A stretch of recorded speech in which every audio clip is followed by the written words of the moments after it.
এমন ফাসেক ফুজ্জারদেরকে বিদেশ থেকে নিয়ে এসে তাদেরকে পীর মেনে তাদের পিছনে একটা সড়ক প্রদক্ষিণ করছে। আপনার অস্তিত্ব আমাদেরকে দেখান, প্রমাণ দেখেন, আমরাও আপনাদের সঙ্গে ঈদ মিলাদুন্নবী উদযাপন। সকল ঈদের সেরা ঈদ, ঈদ মিলাদুন্নবীর ঈদ, এমন স্লোগান দেখতে পাচ্ছি।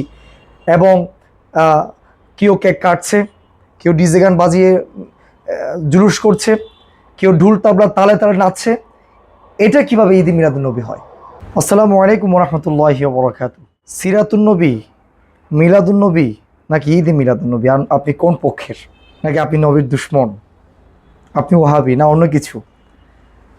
প্রতি বছর আরবি মাসে রবিউল আওয়াল মাস আসলেই আমাদের বাংলাদেশের অঙ্গনে অফলাইন অনলাইন মসজিদ বিভিন্ন মাইকে এসব কথাগুলো আপনারা শুনে থাকেন। এসব শব্দ আমাদের কানে আসে, কেউ পক্ষে তো কেউ বিপক্ষে, কেউ আলোচক তো কেউ সমালোচক। এই জন্য আজকের এই সংক্ষিপ্ত আলোচনায় আমরা এই তিনটি শব্দের ব্যাখ্যা জানবো ইনশাল্লাহ। মিলাদুন্নবী, মিলাদ মানে হচ্ছে জন্ম, মিলাদুন্নবী মানে হচ্ছে হযরত মহানবী সাল্লাল্লাহু আলাইহি ওয়াসাল্লামের জন্ম। রাসূল করিম সাল্লাল্লাহু আলাইহি ওয়াসাল্লাম হচ্ছেন শ্রেষ্ঠ নবী, সর্বশেষ নবী, যার আগমন, যার অবস্থান সব কিছুই আমাদের জন্য রহমত স্বরূপ। আল্লাহ তাআলা পবিত্র কোরআনে বলেছেন, আম্বিয়া বলেছেন 107 নম্বর আয়াতে, ওয়ামা আরসালনাকা ইল্লা রাহমাতাল লিল আলামিন, হে নবী, আমি আপনাকে উভয় জাহানের রহমত স্বরূপ পাঠিয়েছি। তো এই নবীর আগমন, এই নবীর অবস্থানকে, জন্মকে কেউ অস্বীকার করবে এটা অসম্ভব, এবং কেউ এই জন্মে খুশি হবে না এটা তো অসম্ভব, এটা চিন্তাই করা যায় না। নবী করিম সাল্লাল্লাহু আলাইহি ওয়াসাল্লামের জন্ম আগমনকে যদি কেউ অবিশ্বাস করে, কেউ খুশি না হয়, তো সে মুসলিম হতে পারবে না। কারণ বুখারী শরীফের হাদিসে এসেছে, রাসূল করিম সাল্লাল্লাহু আলাইহি ওয়াসাল্লাম বলেছেন, লা ইউমিনু আহাদুকুম হাত্তা আকুনা হাব্বা ইলাইহি মিন ওয়ালিদিহি ওয়া ওয়ালাদিহি ওয়ান নাসি আজমাইন। যতক্ষণ পর্যন্ত তুমি তোমার মা বাবা, আত্মীয় স্বজন, সমস্ত পৃথিবীর সকল মানুষের চেয়ে আমি রসুলকে বেশি ভালো না বাসবা, ততক্ষণ পর্যন্ত তুমি পরিপূর্ণ ইমানদার হতে পারবা না। তাহলে মিলাদুন্নবী, রসুলের জন্ম, প্রত্যেক মুসলমান মাত্রই বিশ্বাস করতে হবে এবং শ্রদ্ধা ভরে সেটাকে সম্মান জানাতে হবে। দ্বিতীয় শব্দ হচ্ছে সিরাতুন্নবী। সিরাত মানে হচ্ছে জীবনাচার, জীবনযাপন। আমাদের প্রিয়তম নবী সাইয়্যিদুল মুরসালিন মহানবী সাল্লাল্লাহু আলাইহি ওয়াসাল্লামের পারিবারিক জীবন, সামাজিক জীবন, রাজনৈতিক জীবন, সব কিছু 63 বছরের জিন্দেগি, এটা হচ্ছে আমাদের জন্য সিরাত, এটাই সিরাতুন্নবী। আর এই সিরাতুন্নবীকে আমাদের মেনে চলতে হবে। আল্লাহ তাআলা রসুলের সিরাত মানতে বলেছেন। আল্লাহ তাআলা পবিত্র কোরআনে বলেছেন, ওয়ামা আতাকুমুর রাসূলু ফাখুযু, রাসূল তোমাদের জন্য যা নিয়ে এসেছেন, যে আদেশ নিয়ে এসেছেন তা মেনে চলো। ওয়ামা নাহাকুম আনহু ফান্তাহু, এবং যেখান থেকে তোমাদেরকে বিরত থাকতে বলেছেন সেখান থেকে তোমরা বিরত থাকো, দূরে থাকো। তাহলে রাসূলের সিরাত হচ্ছে একজন মুমিন, একজন মুসলমানের আদর্শ। এই জন্য সিরাতুন্নবী আমাদের মানতেই হবে। এরপর হচ্ছে ঈদ মিলাদুন্নবী। ঈদ মিলাদুন্নবী যে ব্যাপারটা, আমরা ইদানিং এই বিষয়টা শুনতে পাচ্ছি, সকল ঈদের সেরা ঈদ, ঈদ মিলাদুন্নবীর ঈদ, এমন স্লোগান দেখতে পাচ্ছি। এবং কেউ কেক কাটছে, কেউ ডিজে গান বাজিয়ে জুলুস করছে, কেউ ঢুল তাবলা তালে তালে নাচছে। এটা কিভাবে ঈদ মিলাদুন্নবী হয়? জশ্নে জুলুসের মাধ্যমে ঈদ মিলাদুন্নবী হয়, এটা কিভাবে সম্ভব? এটা কি খুশি উদযাপনের ধর্মীয় রীতি কিভাবে হয়?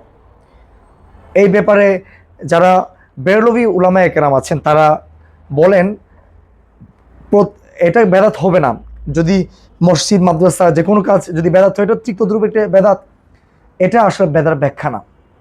বেদাতের ব্যাখ্যা হচ্ছে ধর্মীয় বিধান মনে করে, সোয়াব মনে করে ধর্মের মধ্যে কোনো জিনিস অন্তর্ভুক্ত করা, যেটা 3 যুগে ছিল না।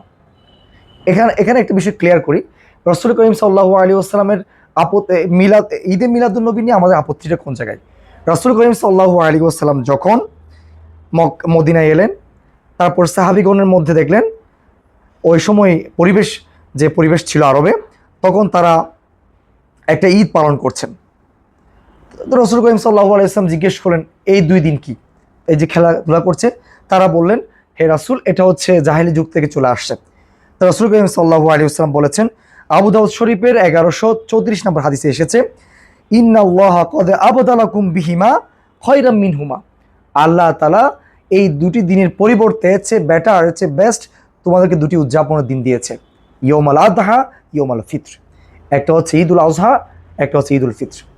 তাহলে যে রাসূল করিম সাল্লাল্লাহু আলাইহি ওয়াসাল্লাম দুটি ঈদের কথা বলে দিয়েছেন, আনন্দ উদযাপনের কথা বলে দিয়েছেন, তিনি তো বলেননি যে তোমরা আরেকটা ঈদ, ঈদ মৌলুদি, আমার জন্মের হিসেবে তোমরা ঈদ পালন করো, এই কথা তিনি বলেননি। আচ্ছা, রসুল বলেননি তো সাহাবিগণ, হ্যাঁ সাহাবিগণ করেছেন কিনা? রসুল কিন্তু সাহাবিগণকে একটা সুযোগ দিয়েছেন। কিরকম? রসুল বলেছেন, আলাইকুম বিসুন্নতি ওয়াসুন্নতিল খুলাফাই রাশিদিন আল মাহদিয়িন। হে উম্মত, তোমরা আমার আদর্শকে আঁকড়ে ধরো এবং খুলাফাই রাশিদিনদের তোমরা আদর্শকে আঁকড়ে ধরো। তাহলে এখানে একটা সুযোগ আমরা পাচ্ছি, যদি খুলাফাই রাশিদিনদের জীবনে থাকে। আমরা দেখতে পাচ্ছি খুলাফাই রাশিদিনদের 120 বছরে এবং এর পরবর্তী প্রায় 500 বছর পর্যন্ত, হিজরি 500 বছর পর্যন্ত এই ধরনের কোনো আয়োজন উদযাপনের কোনো অস্তিত্ব নেই। আপনার অস্তিত্ব আমাদেরকে দেখান, প্রমাণ দেখেন, আমরাও আপনাদের সঙ্গে ঈদ মিলাদুন্নবী উদযাপন করব, জশ্নে জুলুস আমরাও করব, আপনারা আমাদেরকে প্রমাণ দেখান। এখন কথা হতে পারে কেন করেন না আপনারা? হ্যাঁ, আমরা করি না এই জন্য, আমাদের চেয়ে শতগুণ বেশি ভালোবাসতো সাহাবা একরাম। যে সাহাবা একরাম রসুলের জন্য জান প্রাণ দিয়েছেন, রসুলের প্রত্যেকটি কথা পুঙ্খানুপুঙ্খানু তারা মেনে চলার জন্য সর্বোচ্চ চেষ্টা করেছেন। রসুল বলে দিয়েছেন, খায়রু উম্মতি করনি, বুখারী শরীফের হাদিস, খায়রু উম্মতি করনি সুম্মাল্লাযীনা ইয়ালুনাহুম সুম্মাল্লাযীনা ইয়ালুনাহুম। এরা, এই আমার উম্মত, আমার সামনে যারা আছে, এরা হচ্ছে সর্বশ্রেষ্ঠ। এরপরে যারা আসবে তাবিন, এরপরে যারা আসবেন তবে তাবিন। তো এদেরকে শ্রেষ্ঠ উম্মত বলেছেন, শ্রেষ্ঠ যুগ বলেছেন। তো এই শ্রেষ্ঠ উম্মতেরা, শ্রেষ্ঠ যুগের মানুষেরা তো রাসূলুল্লাহ সাল্লাল্লাহু আলাইহি ইসলামের ঈদকে, জন্মকে কেন্দ্র করে 12 তারিখ কিংবা রবিউল আওয়াল মাসে কোনো জশ্ন জুলুস করেননি, বরং তারা রসুলের ওই শিক্ষা, সিরাতের শিক্ষাকে জীবনে বাস্তবায়ন করেছেন, রাষ্ট্রে সমাজে বাস্তবায়ন করার চেষ্টা করেছেন।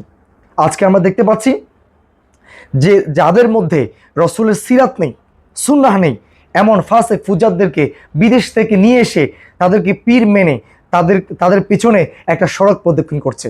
একটা সড়ক প্রদক্ষিণ করলে কি রসুলের মহাব্বত হয়ে যায়?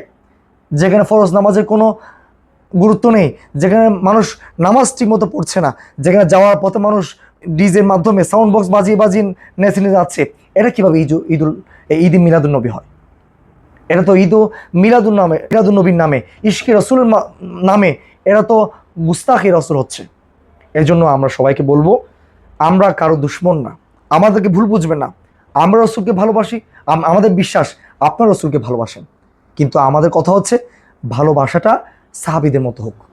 যে সাহাবীগণ রাসূলকে ভালোবাসেছেন, যে সাহাবীদের ব্যাপারে আল্লাহ রাসূল সাল্লাল্লাহু আলাইহি ওয়াসাল্লাম সার্টিফাই করে গিয়েছেন, উনি বলে দিয়েছেন, আলাইকুম বিসুন্নতি ওয়া সুন্নাতিল খুলাফাই রাশিদিন আল মাহদিয়িন, হেদায়েত প্রাপ্ত তাদের এই যে আমার হেদায়েতপ্রাপ্ত খুলাফাই রাশিদিনদের তোমরা সুন্নাহকে, আদর্শকে মেনে চলো, আঁকড়ে ধরো।